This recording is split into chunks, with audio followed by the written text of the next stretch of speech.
In this review of the week's news, veteran helicopters take to the skies one last time, an abandoned fire truck is completely restored, and there's a new addition to Willowbank, but it needs a name.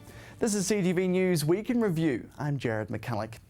They were made famous in the Vietnam War, but the last of the Royal New Zealand Air Force's Iroquois helicopters are being retired from service in July.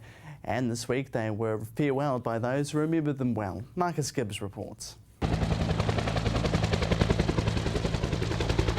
There's nothing quite like the sound of an Iroquois helicopter in full flight. No matter where I am, if I hear that sound, I know exactly what sort of helicopter it is. There's nothing like a sound of a U. I miss that sound. Ross Cleverley is one of several veterans given the opportunity to fly passenger in an Iroquois today. The former sergeant spent hundreds of hours in the helicopter throughout Vietnam, Malaya and Borneo. Really great to see them again. Brings back some wonderful memories. New Zealand's 10 Iroquois are nearly 50 years old. Made famous during the Vietnam War, these ageing helicopters are being replaced. It will be a sad time, I think, for a lot of them. For all those who have crewed the aircraft, who have flown the aircraft, who have maintained the aircraft. The NH90s are a lot faster and stronger. They can carry nearly 3 times as many passengers. They're much more modern. They're made of carbon fibre and Kevlar with a maximum speed of 300 kilometres an hour. Pretty exciting. They are you can't even compare the aircraft. Today's flight above the city in these Iroquois is acting as a final farewell for these veterans. Fantastic opportunity for them. I've seen a number of them just coming in, and they've got huge grins on their face. For some of them, it's the first time since they've been in an Iroquois since, particularly for the Vietnam veterans, since they were carrying packs and carrying their weapons. Dave Cooper was a private for the Army in Vietnam and spent many hours aboard one of these. It'll bring back a few memories, I think. The helicopters are very special to Ross Cleverley. Back in the 70s, he designed the emblem for the Squadron No. 3 Iroquois. Oh yes, I've always used to like to see it. So as to the future of the remaining 10 aircraft, well, 2 will be coming to Christchurch and will be based at the Air Force Museum, but the other 8 are still up for grabs. Marcus Gibbs, CTV News. Should the uninsured red zoners be paid as much as those insured? That's what Sarah is now asking the public following the landmark finding by the Supreme Court in March. The jury is still out on how much they'll get. Marcus Gibbs explains. Should uninsured red zoners get paid out in full? For the next 2 weeks, Sarah is asking the public about how much more they should get. The Supreme Court ruled in March that a payout of half their 2007 values wasn't enough, and Sarah had to upgrade its offers. Out of the 132 vacant, commercial and uninsured flatland red zone properties offered compensation by Sarah in 2012, 61 have refused.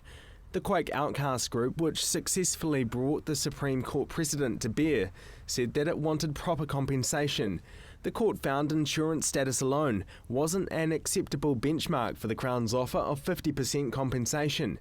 It said the Crown's red zoning policy and the well-being of property owners caused by the area's subsequent isolation meant higher compensation was warranted. Sarah now wants the public to consider if they should receive the same as insured red zoners, and underinsured properties also need to be considered. So CTV hit the streets to quiz locals what they think should happen to uninsured property and landowners seeking extra compensation. Yeah, it wasn't their fault the earthquakes happened, eh? It's just one of those things. They weren't insured though, should they still get paid? Hey, there's got to be a bit of humanity somewhere along the line, so yeah, they should. I think they should get paid out in full. Why is that? Well, they've been suffering, haven't they? And especially people in the eastern suburbs. I don't really know, to be honest. I know that they've helped out people that have had insurance cover but couldn't because they didn't have the need to have it because they're building a new house. But if they've taken no insurance cover, I guess it's a risk that you choose to take. Well, it creates a moral hazard because most people have insured their homes, and I think that those who buy land, they know it's supposed to be a land they can't insure it, and that's the risk they took. So that's where I stand on the matter. I think they still should have their payouts, yes, definitely. Even though they didn't have insurance at the time? Well, it's a tough call, isn't it, really? But sometimes people are just unable to do that, so a little bit of compassion would be rather nice. On the off chance that offers of compensation are higher than the original payouts made to insured property owners, paid out owners would receive top-ups. The government is expected to decide on the compensation amounts mid-year. It's now the busiest road in the South Island, but what would you like to see Riccarton Road become? Better looking or better for traffic? The options are now up for discussion. After 4 years of earthquake repairs, Canterburyans are well used to traffic delays in Christchurch. Riccarton Road is one of the slowest in the city. In fact, it's the South Island's busiest stretch of roading. But behind the scenes, something is being done. In one of the city's major roading shake-ups, new plans have been drawn up to cater for all types of transport. 2 design options have both been up for public consultation for the last 2 weeks, and the Christchurch City Council has received a large response from road users. Yes, there's been quite a good response, very positive, I have to say, and we've had so far the preference is for the median and more trees in Riccarton. And he says the main emphasis of the project is to speed up this slow street. There'll be bus priority lanes, there'll be some bus jumps at the signals, and there'll be a mixture of bus lanes and general traffic. The priority for Riccarton Road is public transport. There doesn't seem to be dramatic differences between the 2 proposals. Option A focuses on getting traffic flowing down Riccarton Road, minimising off-street parking but enhancing beautification in the centre. However, option B would continue to see parks down either side of the road and no islands in the centre. City Councillor Clearwater says both options help speed up foot traffic while keeping commuters safe. He's envisioning this project will change the way Canterburyans travel. We are hoping more people will be on the buses, okay, so there'll be fewer cars, so that when people do need to cycle along Riccarton Road, it'll be safer. Both options are designed to be cycle friendly, with option A featuring bike lanes on both sides of the street, with the other option only featuring southbound lanes. Stage 1 of the project starts from Deans Ave and will travel up Matapo Street where the project ends. Now those street priority measures are to speed up the buses through this section of Riccarton Road. This is where the buses are delayed the most, so we're focusing on this as our first stage. There's just under 2 more weeks until consultation is over, but the hope is building that traffic will speed up on the street once Riccarton Road's major refurbishment is complete. Jared McCulloch, CTV News. Well, still to come here on CTV News, a Canterburyan student heads overseas to discover space.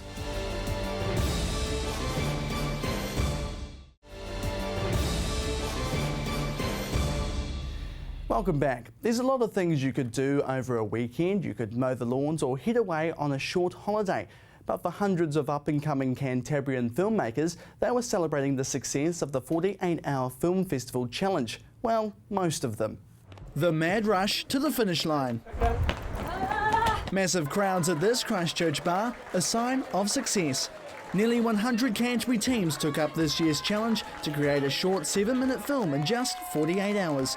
The competition has been running nationwide for 13 years, with teams having just 1 weekend to write, shoot and edit their film. It's a fast turnaround, but that's what brings out the crowds every year. It's a creative event, and like being creative and making stuff is really fun. You get to do it with your friends, and I think the kind of pressure cooker element of it makes it particularly enjoyable, because like you kind of go a bit mental over the weekend, and it kind of puts all of your faculties to the test. The groups are given a genre at random, with some other criteria they need to use at 7 o'clock Friday night, and have to come up with a concept. Some of these previous entries were from Christchurch, winning the regional finals but not quite good enough to take it out. So, who will win this year? The entries could be anything from musical, rom-com or this against the odds film. Todd's been doing this role for 5 years, and before that he was competing as a filmmaker in the competition, and he says it's changed a lot from when he started. Getting really cinematic results has been much easier, and so the playing field's been leveled a lot in terms of production value, which means that script writing and acting and directing is much more important, because you can't just have a nice camera and wow everybody, because everybody's got a nice camera now. Some teams were more organised than others, handing in their film with hours to spare. But there was heartbreak for some teams who didn't quite make the deadline. The real heartbreaking point comes when you actually watch the films and then you see the ones that didn't make it that are like really good and you're like, oh God, oh, what happened? But, and that happens every year as well. This team felt the pain, unable to complete the task at hand. We were just sitting in the car park with the laptop. It was still trying to format. We got here probably like with 15 minutes to spare, but the thing was still processing. What often happens is it's the rendering at the end when it's just like you're basically fighting against your computer's processing power.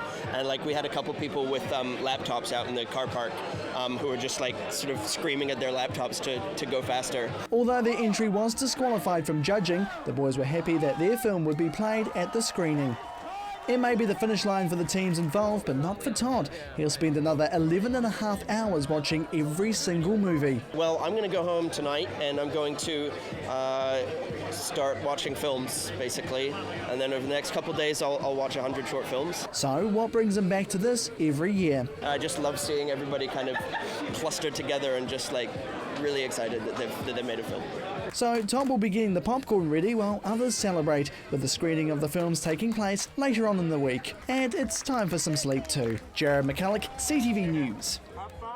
Weddings can be stressful, the dress, the venue and all the guests. But for one Christchurch artist and his wife, they managed to do it in just 3 weeks, but had a unique way to show it to the rest of the world. A special day for anyone getting married, with photos usually taken to remember the occasion.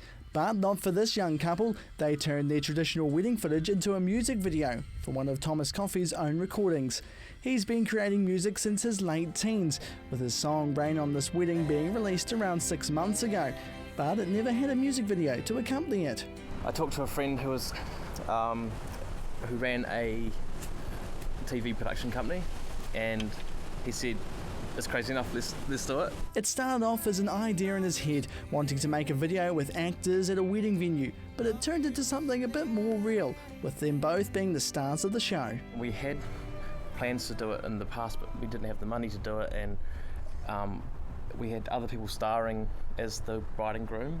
But as more I planned it, the more I kept thinking, actually I'd rather it was Alice and I. So they dropped everything and got planning for the big day. 3 weeks in fact to book a wedding, and a production crew as well to film it. But they say it didn't add any more stress to the experience. It was a lot of fun for me, you know, and my parents had organised a house that was perfect for it, unbelievably. Yeah, so I guess evidence of the stress, that it didn't really feel like it was stressful, but I think we both dropped about 2 or 3 kg in 2 or 3 weeks, you know. What you need to do for a wedding anyway. And he says it makes it a lot easier knowing the crew behind the camera. We had friends also that we'd worked with on other music videos, Alice and I together producing, come up from Christchurch, and having them there and their experience and just the knowledge of us. The music video takes a journey through the wedding, with the preparation beforehand through to following the two to the ceremony on Auckland's waterfront. The 3.5-minute clip has only been up on YouTube for a few days, and they say they're happy with the finished product. Ecstatic. I mean, you know, like it wasn't only the competition, it was the fact that we got to get married at the end of the day, and we've got an awesome product. I mean, most people would spend $2,000 to $3,000 on a photographer. We just put that into filmmaking instead, and we still got photos. And they've had quite an emotional response from others who have watched the video. A lot of people, which is quite touching, have said, they've cried, and I'm writing this comment with tears in my eyes and that kind of thing. Yeah. And the first time we watched the edit, well, I had tears well up in my eyes, and that was quite cool. The video was entered into a competition to win $10,000, and if they win, the money would go towards their honeymoon, with them wanting to head to Europe next year. The competition finishes up at the end of May, but his suit and her dress will make another appearance this weekend, with the second wedding being held in Auckland for those who couldn't make it on the day. And for everyone else, they can enjoy the video that the couple will treasure forever. Jared McCulloch, CTV News. Many children dream of going to space, and for one Christchurch teenager, that dream is one step closer to becoming a reality. Here's Marcus Gibbs. 6, 5, all 3 engines up and burning. 2, 1, 0 and lift off. To above and beyond. For decades, the world has sent men and women into space, but as yet no New Zealander has ever had a chance. Perhaps Sienna MacArthur-Beadle might be one of the first. The 17-year-old Christchurch Girls High School student is an avid fan of all things space. She's one of 150 students from around the world who've been selected by the Royal Society of New Zealand to attend the International Advanced Space Academy in the USA this July. I'm looking forward to meeting the nerdy astrophysicists and such. Sienna's excited for the opportunities she'll get at Space Camp. She'll receive hands-on astronaut training, as well as learning about the mental, emotional and physical demands astronauts must face. We're doing scuba diving at some point and experiencing weightlessness and also 4Gs, which is 4 times the force of gravity. So that's going to be a very odd experience that will feel very weird. Her physics teacher can't wait for her to experience life at Space Camp. He says it's right up Sienna's alley. Sometimes we go on tangents and Sienna just takes this conversation into very cool areas in space. Mr. Shields is even happy to admit he's feeling pretty envious of Sienna right now. I think to have such an opportunity, I would have loved to have done something myself as a kid, so truly envious. It sounds amazing. 5 other New Zealand students have been chosen to go, but Sienna is the only one from the South Island. She was selected for her genuine interest in space science, and she's grateful for the chance to go. I've always been fascinated by space and space science, and so it's really nice to be hands-on in America where lots of the action happens, as opposed to New Zealand where we don't even have a space program at all. So it's just nice to be closer to it. It's easy to see why she's fascinated. Even scientists lack many of the answers to what's actually out there. Just the fact that it's also unknown and so vast, and it's really difficult to comprehend as a person. Just the fact that something is infinite, it's impossible to get your head around. Sienna is a staunch believer of the moon landings. So what does she think of the possibility of little green men somewhere out there?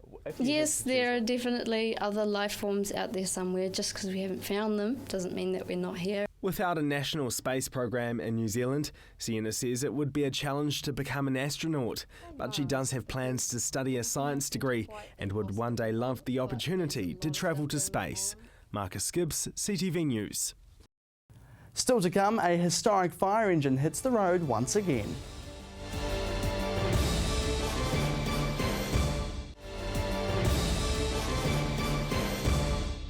Welcome back. History was made this week with one of Christchurch's most significant fire engines.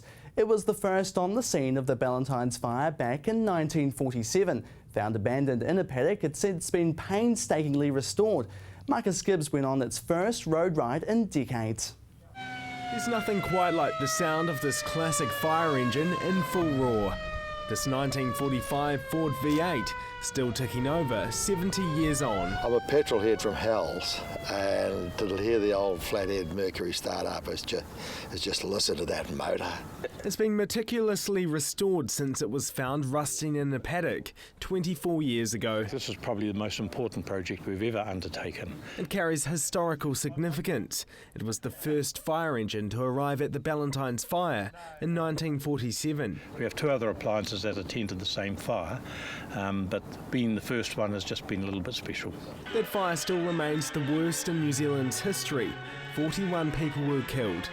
In total, 200 firefighters and 20 engines were used to fight the blaze, and now Christchurch has this fire engine as a lasting reminder of one of the city's darkest days. 68 years on from that devastating day, what better way to celebrate the restoration of this wonderful truck than by taking it to Woolston's fire station to show an officer who went to his first fire on the back of it 45 years ago. Watching the revelation of this thing come out, all gleaming and cleaning, and realising that this was the very first engine I ever went to a fire on.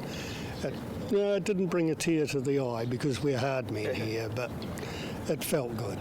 It's certainly not as reliable as the modern fire engines, but it's a powerful beast. These are more sort of brute strength and power rather than refinement like you'd get on the more modern fire engines. And it may be 70 years old, but it still carries pretty amazing technology inside. even a working siren. If you have a look actually under that bonnet there, you'll see that there's a siren of the old sort, like the air raid sirens, which is driven off a belt. Everything's electronic now. Some of them don't really seem to have the same amount of drive as the old sirens. These ones would rise and fall with the excitement of going to the fire. This engine is in much better nick now than when Auckland City Councillor Thomas Gray found it on a farm, bought it and donated it to the Hall of Fame at the Ferrymead Heritage Park 24 years ago. When I came in here and saw it in the shed, I was just absolutely stoked. It was a brilliant, brilliant restoration. It looks fantastic. The team who have worked on it have fallen in love with this engine. It was a terrible condition, really. Yeah, so all the bodywork had to be removed and start from scratch. And all the wood underneath the bodywork itself was rotten, so we've had to strip it right back down to the chassis and rebuild everything from the driver's seat backwards. It's cost the Fire Services Historical Society $10,000 to repair this truck, and it's taken the best part of 4 years. Got firstly frightened by the estimates of cost when we first got the machine from Thomas, and estimates were up around $50,000-$60,000, and we thought, we've hardly got $5, you know, so that was a bit tough. But as more volunteers came on board, the costs came down. Altogether, around 25 people have spent time working on this. Freshly restored to its former glory, this fire engine will sit pride of place within a sizable collection of more than 80 fire appliances. The reality is that we have a huge, huge asset here for the city, and most people don't even know it's here, and that's a bit sad. The hope is this flagship attraction will get the punters out, and it may soon be joined by another 2 engines currently under restoration. Marcus Gibbs, CTV News.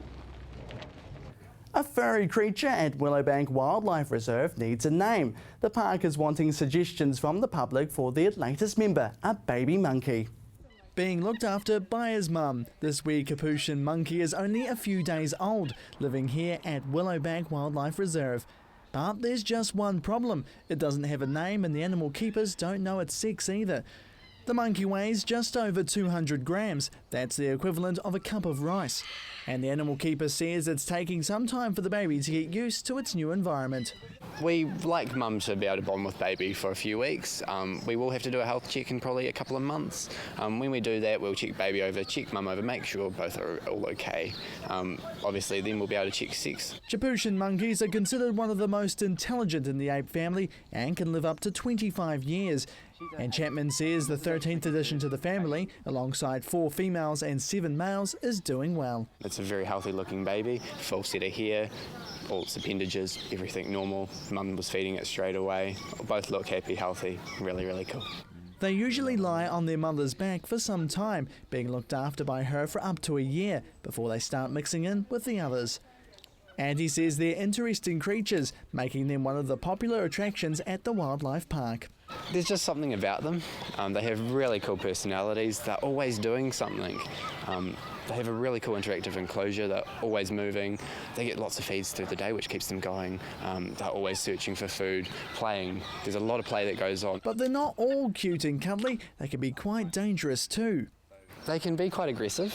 They look really cute and fluffy and cuddly, but they do have the potential to be quite nasty. They also like to get up to a lot of mischief, whether it be bridge building, boat building, going for a little bit of a swim. Chapman has been working at the park for 5 years, now taking up the role of looking after the exotic animals a year ago. And he says he's lucky to look after so many species. A lot of zookeepers get to work with just one species. I get to work with 150 animals a day of 24 different species, whether it's primates, otters, wallabies, deer and exotic parrots. It's always different. There's always something different to do in a day. Chapman says they're open to any names, male or female, with the public able to submit their pick on the park's Facebook page. But for the meantime, this wee fella will rest easy. Jared McCulloch, CTV News. And that's CTV News Week in Review. I'm Jared McCulloch. Have a great weekend.